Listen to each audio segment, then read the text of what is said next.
जय मसीह की। स्वागत है आपका मरकुस अध्याय 6 के आखिरी दिन के अध्ययन में। और आज हम 45 से 56 आयतों को अध्ययन करेंगे। पहले हम 45 से 52 को देखते हैं। यीशु फिर से एक बार अपने शिष्यों को मौका देता है विश्वास को व्यावहारिक तरह से काम में लगाने के लिए। देखिए क्या हुआ इन आयतों में। फिर उसने अपने चेलों को तुरंत नाव पर चढ़ाया ताकि जब तक वह भीड़ को विदा करे वे उससे पहले ही परले पार बेतसैदा चले जाएं। उन्हें विदा करके प्रार्थना करने के लिए वह पहाड़ी पर चला गया। और जब शाम हुई तो नाव झील के बीचों बीच थी और वह अकेला धरती पर था। उसने देखा कि उन्हें नाव खेना पर भारी पड़ रहा था क्योंकि हवा उनके विरोध थी। लगभग रात के चौथे पहर वह झील पर चलते हुए उनके पास आया। वह उनके पास से निकलने को ही था। उन्होंने उसे झील पर चलते देखा और सोचा कि वह कोई भूत है और उनकी चीख निकल गई क्योंकि सभी ने उसे देखा था और वे सहम गए थे। तुरंत उसने उन्हें संबोधित करते हुए कहा, साहस रखो, यह मैं हूं, डरो मत। फिर वह उनके साथ नाव पर चढ़ गया और हवा थम गई। इससे वे बहुत चकित हुए। वे रोटियों के आश्चर्य कर्म के विषय में समझ नहीं पाए थे। उनकी बुद्धि जड़ हो गई थी। चर्चा करने से पहले मैं एक बात पर आपका ध्यान दिलाना चाहूंगा कि मत्ती लिखित सुसमाचार में इस घटना के विवरण में पतरस भी नाव से निकलकर पानी पर चलता है। पर मरकुस में, जो कि दरअसल वही सुसमाचार है जो पतरस बताया करता था, इसमें इस बात का वर्णन नहीं है। मेरा ख्याल है इसमें पतरस की विनम्रता हमें दिखाई पड़ती है। वह अपनी आत्मिक सफलता उपलब्धियों का बखान करना नहीं चाहता था, पर बाद में हम देखेंगे वह अपनी असफलताओं को बताने से भी नहीं चूकता था, नहीं हिचकिचाता था। खैर, एक बात जो कई बार लोग पूछते हैं कि यीशु उनके पास से निकलने को ही क्यों था? क्या वो उनके पास नहीं आ रहा था, या फिर वो दूसरी ओर जल्दी से पहुंचकर उनको सरप्राइज देना चाहता था कि हाय मैं देखो तुमसे पहले पहुंच गया, या फिर वो रेस लगा रहा था, या फिर वो उनसे आगे चलकर उनके पथ का प्रदर्शन करना चाहता था? नहीं, कुछ तो है जो इससे अधिक महत्वपूर्ण कारण होगा। हो सकता है कि यीशु चाहता था कि वे लोग इस तूफानी हवा का सामना खुद करें, इस पर विश्वास रखते हुए। याद रखें, पिछली बार तूफान में वह नाव में ही था, सो रहा था, पर अब वह अपने शिष्य को थोड़ा आत्मनिर्भर बना चुका था। उन्होंने प्रचार के लिए उसे अकेला भेजा था उन्हें, पर फिर भी वह उनके साथ था। प्रचार के समय महान काम हुए, सामर्थ के काम हुए। वे लोग जो कुछ भी कर पाए यीशु के नाम से ही कर पाए। और अब यीशु उनकी परीक्षा ले रहा था। उन्होंने अभी देखा था कि कैसे यीशु ने 2 मछली और 5 रोटियों को से 5000 पुरुषों और महिलाओं की, बच्चों की तो गिनती ही नहीं थी, उनको खाना खिलाया। पर अब उनका परीक्षा थी कि क्या ऐसी स्थिति में क्या वो यीशु पर विश्वास रखेंगे, भरोसा करेंगे जब उन पर संकट आ रहा है, जब यीशु उनके साथ नाव में नहीं है। उन लोगों के सामने 5000 पुरुषों और अनगिनत महिला और बच्चों को वो खाना खिला चुका था। और अब वे लोग एक तूफान का सामना कर रहे थे, पर यहाँ वे इस तूफान के बीच यीशु को पहचान ही नहीं पाए। यहाँ तक कि जब यीशु उनके पास से गुजरने को हुआ तो डर के मारे उनकी चीखें निकल गई। उन्हें लगा भूत है। अधिकतर समय अपनी परिस्थिति के बीच यीशु हमें दिखाई ही नहीं देता, या फिर हमें उसे पहचान नहीं पाते। पर यीशु के ये 3 छोटे से वाक्य, साहस रखो, यह मैं हूं, डरो मत। ये 3 वाक्य, साहस रखो, यह मैं हूं, डरो मत, हमें तसल्ली देते हैं। ये शब्द, ये वाक्य मैं यीशु से बार बार सुनना चाहूंगा अपने जीवन में। हो सकता है आपको जरूरत है सुनने की, उस तूफान के बीच जिस तूफान से आप आज गुजर रहे हो। साहस रखो, यह मैं हूं, डरो मत। इन शब्दों में तसल्ली है, पर इनमें चुनौती भी है विश्वास रखने की, और इनमें शांति और सामर्थ है। आपको सुनना चाहिए, यीशु आपके साथ उस तूफान में है, आप अकेले नहीं हैं। अब मैं ध्यान दिलाना चाहूँगा 52वीं आयत में बाइबल कहती है, इससे वे बहुत चकित हुए। वे रोटियों के आश्चर्य कर्म के विषय में समझ नहीं पाए थे। उनकी बुद्धि जड़ हो गई थी। क्यों जड़ हो गई थी? कुछ अनुवादों में लिखा उनका हृदय कठोर हो गया था। अब हृदय कठोर हम उन लोगों के लिए बोलते हैं जो बिल्कुल भी यीशु मसीह को नहीं स्वीकारते, पर ये तो उनके प्रेरित थे। उनका रिश्ता था यीशु के साथ। पर इनकी बुद्धि जड़ हो गई थी, इनके अनुभव और विचारों के कारण। ये लोग यीशु मसीह को ऐसा करते देख रहे थे जो उनकी कल्पना के परे था, और वे लोग सोच भी नहीं पा रहे थे कि ऐसा भी हो सकता है। और यह मेरे को सोचने में मजबूर करता है कि मेरे जीवन में वो मेरे विचार है, मेरे अनुभव है, जिस वजह से मेरी बुद्धि इतनी जड़ हो गई है कि मैं यीशु के चमत्कारों को मेरे और दूसरों के जीवन में देखकर समझ ही नहीं पा रहा, जिस वजह से यीशु का संपूर्ण प्रकाशन, पूरी समझ मिलने से मैं चूक जाता हूं। ऐसे बहुत से स्थान हैं शायद मेरे हृदय में, और मेरी प्रार्थना है कि यीशु उन स्थानों को नरम बनाए, मेरे विश्वास की परीक्षा ले और मेरे को विश्वास में और आत्मा में बढ़ाए। आपको कहां अपने विश्वास में बढ़ने की जरूरत है? चेलों के लिए उनके विश्वास की परीक्षा की घड़ी थी, हमारे तूफान हमारे लिए वही घड़ी होते हैं। और फिर इस आयत के अंत में 53 से 56 आयत में हम देखते हैं, देखिए क्या होता है।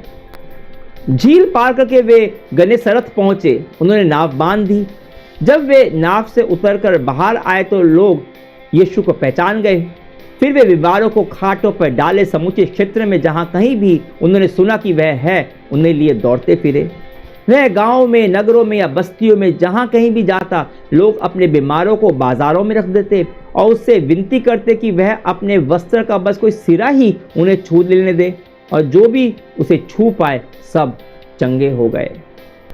चंगे होने के लिए उन्होंने यीशु को छुआ, विश्वास के साथ छुआ, और उनका विश्वास चमत्कार में तब्दील हो गया।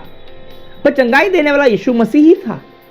अब आगे बढ़ने से पहले मैं इस विषय पर बोलना चाहूंगा कि कई बार हम सवाल करते हैं कि मैं कब से यीशु की तरफ हाथ बढ़ाए बैठा हूं, मेरा दोस्त बैठा है, पर क्यों यीशु उसके शरीर को स्वस्थ नहीं कर रहे, जबकि आज भी यीशु के नाम से कई चमत्कारी चंगाइयों की घटनाएं हमें सुनने को मिलती हैं। क्या मेरे साथ कुछ समस्या है? क्या मेरे विश्वास में कुछ कमी है? मुझे पक्के से पता है कि आपका विश्वास उन दिनों के लोगों से किसी भी मायने में कम नहीं है, अगर ज़्यादा नहीं तो कम भी नहीं है। उनमें से तो कोई ऐसे थे जो यीशु को जानते भी नहीं थे, पर फिर भी यीशु ने उन्हें चंगा किया। सच्चाई देखें तो यह है कि जब यीशु इस पृथ्वी पर थे, जिन लोगों ने भी यीशु को छुआ वे चंगे हो गए। और यह भी सच है कि उसकी पृथ्वी पर जाने के बाद जो आज चंगाई के लिए प्रार्थना कर रहे हैं, कुछ लोग तो चमत्कारिक तरह से चंगे हो जाते हैं, पर कुछ लोग नहीं होते। अब ऐसा क्यों है, इसका उत्तर मेरे पास नहीं है, पर मैं इतना जानता हूं कि दोनों ही स्थिति में यीशु अपने उद्देश्य को पूरा कर रहे हैं। अगर चंगा करते हैं तो उसके पीछे कुछ उद्देश्य होता है, और नहीं करते तो उसके पीछे भी कोई उद्देश्य होता है। जबकि मेरे को समझ नहीं आता, फिर भी मैं उसके निर्णय पर भरोसा कर सकता हूं। जो कुछ भी करे, अंत में उसका सर्वोपरि उद्देश्य ही पूरा हो, लोगों को अनंत तक उसके पास लेकर जाना, यही उसका उद्देश्य है। और सच तो यह है कि हालांकि परमेश्वर आपके स्वास्थ्य को लेकर परवाह करते हैं, आपके स्वास्थ्य को लेकर, आपकी परिस्थिति को लेकर परवाह करते हैं, पर अधिक वो आपके अनंत जीवन को लेकर परवाह करते हैं, क्योंकि आपकी परिस्थिति और आपके स्वास्थ्य, ये दोनों, इन दोनों का हल वो अनंत काल में निकाल चुके हैं, अनंत काल में निकाल चुके हैं। हो सकता है उसके लिए आपको अभी इंतजार करना पड़े, इसलिए वो आपके अनंत काल की परवाह करते हैं, और वे वही करेगा जो आपके अनंत काल के जीवन के लिए सबसे अच्छा होगा। कैसे, मुझे नहीं पता। मेरी बुद्धि या संसार के सबसे बुद्धिमान व्यक्ति की बुद्धि भी इतनी नहीं है कि वो बता पाए, पर मैं परमेश्वर की बुद्धि पर, उसके फैसले पर, निर्णय पर भरोसा कर सकता हूँ। एक दिन हो सकता है मेरे को यह सब समझ में आ जाए, या फिर हो सकता है कि मेरे को समझने की ज़रूरत ही नहीं है, पर मैं उस पर भरोसा कर सकता हूँ। पर चमत्कारों को लेकर कुछ बातें हैं। एक तो यह है कि चमत्कार से विश्वास उत्पन्न नहीं होता। कई लोग कहते हैं, मुझसे किसी ने पूछा, मेरी एक सुनने वाले ने पूछा मुझसे कि जब परमेश्वर सबका चमत्कार क्यों नहीं करते, लोग विश्वास में आ जाए। हाँ, विश्वास से चमत्कार ज़रूर उत्पन्न हो सकते हैं। हाँ, चमत्कार मेरा ध्यान अवश्य ही यीशु की तरफ आकर्षित कर सकता है, पर क्या मैं उस पर विश्वास करूंगा या नहीं, उस पर भरोसा करूंगा कि नहीं, यह मेरा चुनाव है। हम यीशु की सेविकाई में बार बार देखते हैं कि लोगों ने कई बार चमत्कार देखे, पर यीशु पर विश्वास नहीं किया। बहुत लोग चमत्कार का इंतजार कर रहे हैं कि चमत्कार होगा और कोई विश्वास में आ जाएगा, पर चमत्कारों का उद्देश्य किसी को विश्वास में लाना नहीं है, चमत्कारों का उद्देश्य यीशु की तरफ ध्यान आकर्षित करना भर है, विश्वास में लाना नहीं। दूसरी बात चमत्कारों को लेकर, चमत्कार को देखकर आप चकित हो सकते हैं, पर वह आपके जीवन में स्थायी परिवर्तन नहीं लाता। शिष्य के सामने उनके साथ भी यही था। उनके खुद की सेविकाई में जब उनको प्रचार के लिए भेजा यीशु ने, उन्होंने खुद चमत्कार किए यीशु के नाम से। उनके सामने 5000 लोगों को 2 मछली और 5 रोटी से भरपेट खाना खिलाया यीशु ने, सिर्फ 2 मछली और 5 रोटियों से शुरुआत करके।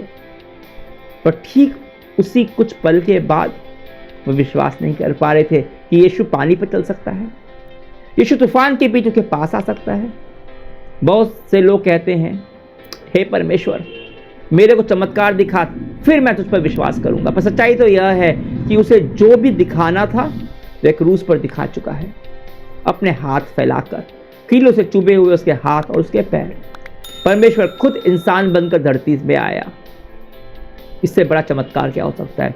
इंसान बनकर उसने अपने प्राणों को आपके लिए मेरे लिए त्याग दिया, केवल प्रेम के कारण।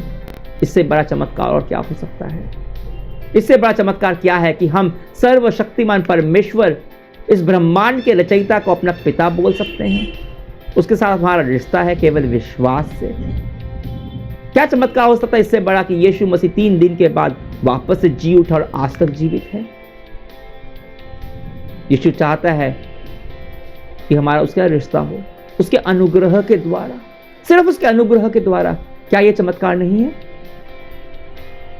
बाकी चमत्कार आकाश में हुई आतिशबाजियों की तरह है, थोड़ी देर तक ध्यान आकर्षित करता है, लुभाता है, पर परिवर्तन नहीं लाता। वो डर पैदा कर सकता है, हमें अपराध बोध पैदा कर सकता है, चकित कर सकता है। पर जब हम सबसे बड़े चमत्कार को देखते हैं, क्रूस पर उसके प्रेम को, उसकी अनुग्रह को, क्षमा का अनुभव करते हैं, तो जीवन में बदलाव आता है, जीवन बदल जाता है। जीते जी मोक्ष की प्राप्ति होती है। मोक्ष प्राप्ति के लिए मरने की जरूरत नहीं पड़ती। आज जब प्रार्थना करें तो खुद से पूछिए, यह जब परमेश्वर द्वारा अनंत जीवन का, उसके साथ रिश्ते का आमंत्रण का चमत्कार है, उसका उत्तर मैं कैसे दूंगा? हो सकता है आपने कभी उसका उत्तर दिया ही नहीं हो, तो आज ऐसा करने का दिन है। आइए साथ मिलकर प्रार्थना करते हैं। यीशु मसीह, मैं स्वीकारता हूं कि कई बार मैंने ये कहा है कि तू अगर वही है इसका दावा बाइबल करती है तो चमत्कार दिखा। मैं क्षमा चाहता हूँ। मैं अक्सर सबसे बड़े चमत्कार को अनदेखा कर देता हूँ कि तू परमेश्वर होकर मेरे लिए इंसान बना। इंसान ही नहीं बना, मेरे पापों के खातिर तूने सबसे भयानक मौत को चुना ताकि मैं क्षमा पाऊँ। मैं तेरे वापस जिंदा हो उठने के सबसे बड़े चमत्कार को भूल जाता हूँ, जो यह बताता है कि तू ही परमेश्वर है। यीशु, मैं अपना जीवन तेरे पर भरोसा करते हुए जीना चाहता हूँ, तेरे सहारे, चमत्कारों के सहारे नहीं, तेरे सहारे, तेरे साथ रिश्ते के सहारे, ये जानते हुए कि तू मुझसे प्रेम करता है। यीशु, तेरे नाम से प्रार्थना करता हूँ, आमीन। अगले सप्ताह फिर हमसे जुड़िएगा मरकुस 7 के अध्याय में। तब तक के लिए आज्ञा दीजिए। परमेश्वर की महिमा हो।